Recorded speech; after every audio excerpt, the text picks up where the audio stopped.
Biggest challenge we've had probably the last 3 years and continue to have is just around mental health and addiction that leads to homelessness that we see on our streets and mostly in and around our downtown. I would say that continues to be the challenge probably in all cities in our province. So it's not unique to Medicine Hat, but that'd be one of our challenges for certain.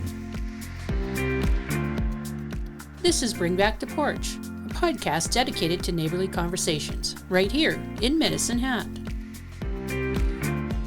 Hi, and welcome to the Porch. My name is Lynette Schneider, and I'm very happy and excited to welcome the Chief of the Medicine Hat Police Service, Chief Murphy. Welcome to the Porch. Good morning, Lynette. Thank you very much. Great to see you again. Good to see you too. I'm really excited to have you on here.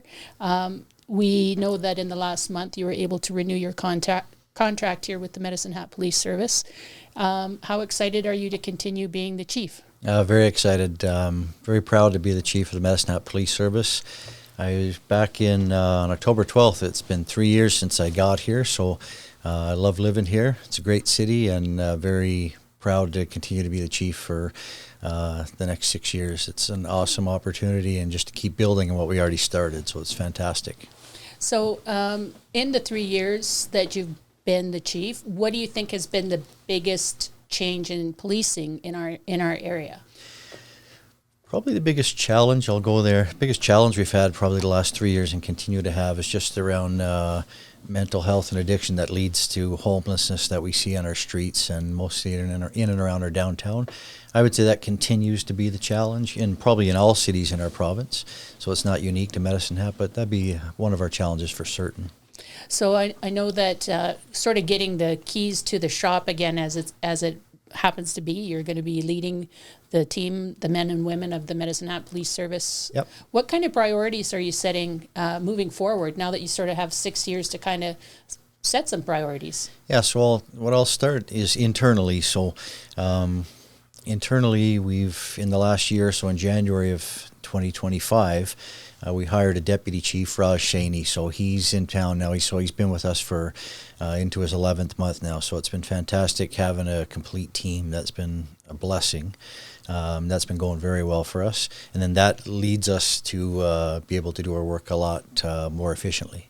So internally, I would say big priority is make sure our training is up to speed where it needs to be in our equipment. And we've done a lot of work around that. So we continue that. And we also, in the last year, entered into a partnership with Medicine Hat College to do our recruit training. So that is an amazing partnership to have locally. We keep the funding here locally, obviously, that we spend on our training, which is a big deal to me. And I think our community would be happy that the money stays in town. So it's been a great partnership with the college this year, and we're actually in our second class already. We had one last January, the first class with the college. They graduated from the program in June, and then they hit the street. And we have a second class that started in October here, October 6th. And they are in their classroom phase of the training now, so that's been excellent. So this class specifically, I know our citizens and our listeners might be interested, has 10 recruits in it.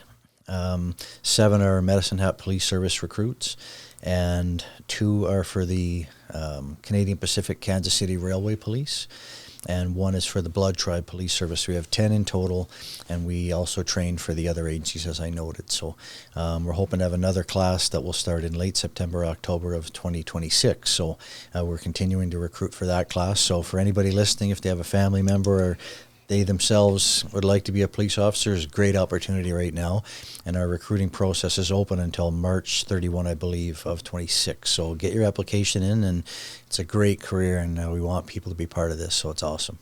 A career that has many kind of footprints too, because policing isn't just the cop on the street. There's other avenues that are that policing is involved in, whether it's working with people that are going through a hard time, or drug enforcement, traffic, all kinds of stuff.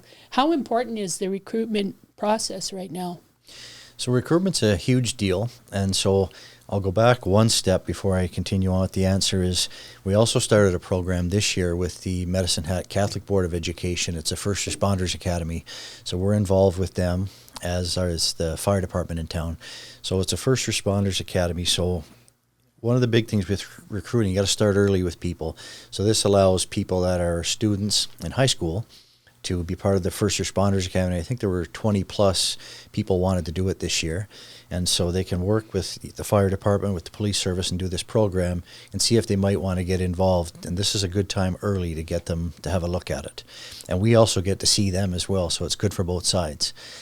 That helps with the recruiting later, and it ties into our partnership with the college, because the college has a justice program, so they can leave high school. I think they can even get some credits towards the college program, go to school there, and then after, you're all set for a career with us. So it's good on all sides for our community.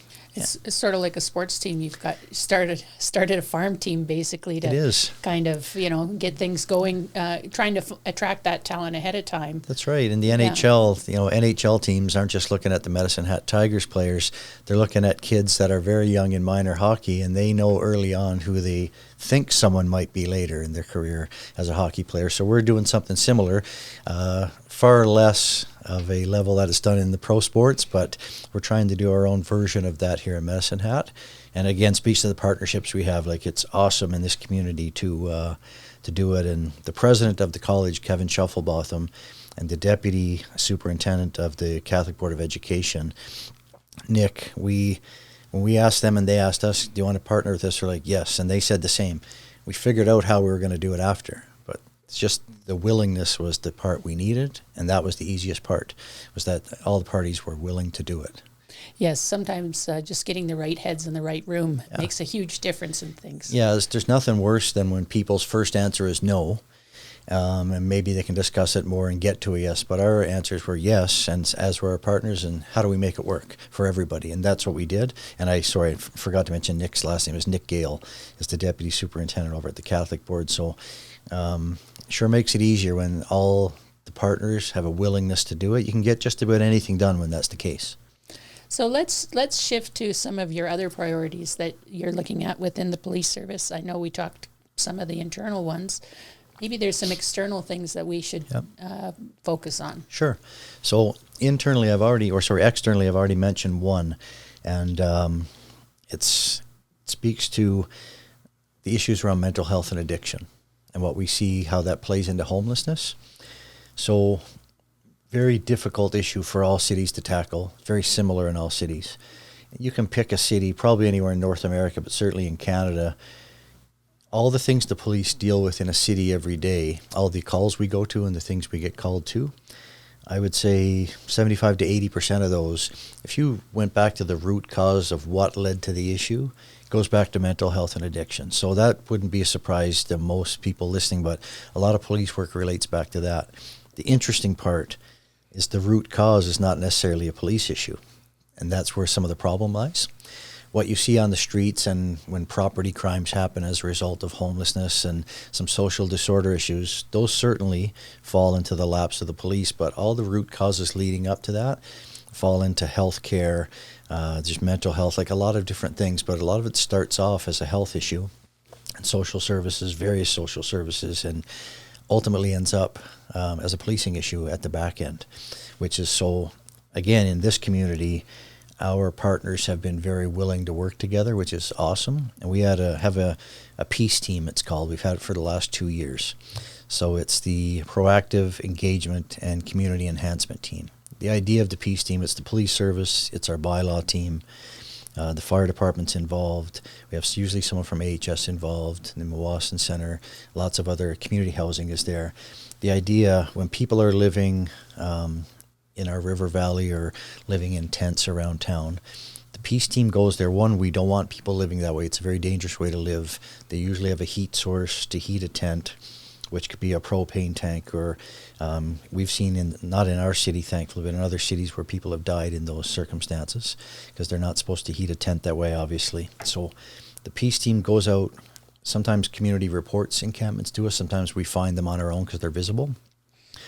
Peace team will go out, not let the encampment grow, and then also try to hook the person up that we find there with services, so they're not living that way. And that's why we have all the players there every week when we do this, is you might only get one shot to speak to this person to get them some services. So that's the idea. And then the idea, if we can get them out of living that way and get them some services, we probably are able to deal with the crime issue. Our health partners can deal with the health issues that are there, but it's a team effort. And in this community, it's worked really well. I want to say the number this summer, it started on May 1st and went, April 1st, and goes until just the end of last week. We had almost 800 encampment visits total, so that's a big deal. And when I say encampments, in our city, they tend to be a lot smaller, but in 800 visits to sites that we went to, so that's a big deal for our city. Are they reoccurring sites, or are they like just 800 random? Some are reoccurring, so we track where we're going. Obviously, sometimes a site is dismantled, and within a few days it's back, because for some reason that location appeals to somebody. And I don't know how many different, and we also track the people we're dealing, so I know who we're dealing with, so we can work together with them. So it wouldn't be 800 different people. You'd have a lot of repeat people moving around. Some people want services, some don't, but you got to keep trying, because sometimes they need to be at a place in their life and in how they're feeling that they're ready to accept help. And that might not be today, and it might not be this year, but it might be next year, but that's why you got to keep asking. So that's what we do. I'm assuming that creating relationships with these members of our community that may have lived here their whole lives, or are kind of moving through Medicine Hat at some point in their lives and they're here. Creating and fostering those relationships are incredibly important in order to get the trust to help these people. There's no one story of how someone finds themselves homeless. I've heard a lot of different stories. We're on the Trans-Canada highways here, so sometimes it's people passing through that find themselves homeless or find themselves in a situation, but there's a lot of stories out there of how it happens. Some are quite sad. Some are completely by accident. Some have been a choice someone's made. There's a lot of different stories out there, but either way, it's our role to be part of it, to try to end it.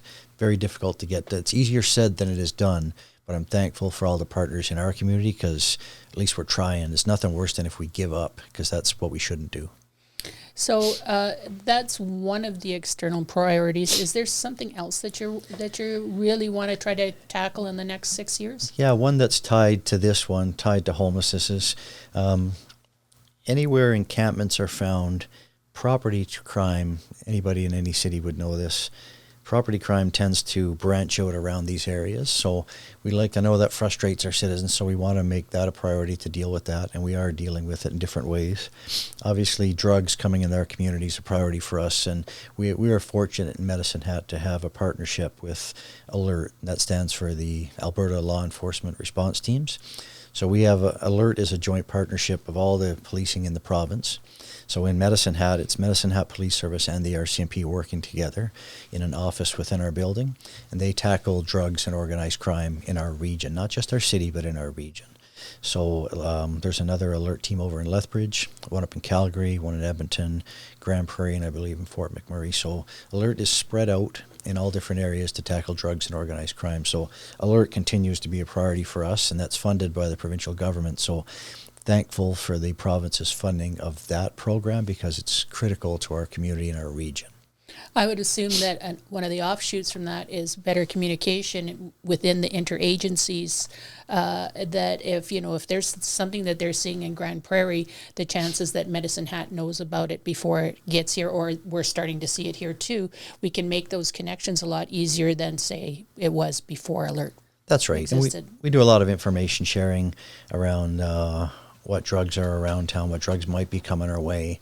So we do a lot of information sharing about types of crime. So a lot of that is shared, which is helpful. But the ALERT team is a great program. And again, thankful that the province funds that, because it's such important work. But it's good for our community. Anytime we get to keep drugs and organized crime out of our community, that's a good thing. But again, ALERT is one of our priorities, along with everything else we try to get done. Well, I'm really excited to see what you can do in the next 6 years, maybe longer. Yeah, we got a great team now, and you don't realize what you don't have. The reason we took a while to, in Medicine Hat, there's been different, the way the executive office has been built has changed over time. So There's been a chief, a deputy chief, and 2 inspectors at one point in our history. There's been a chief and 3 inspectors and no deputy chief. So when I got here, there was just a chief and 2 inspectors and no deputy, and the 3rd inspector was vacant. So rather than fill it right away, I wanted to work in the system to see, because I only knew what I brought here from Edmonton, which is not necessarily applicable here.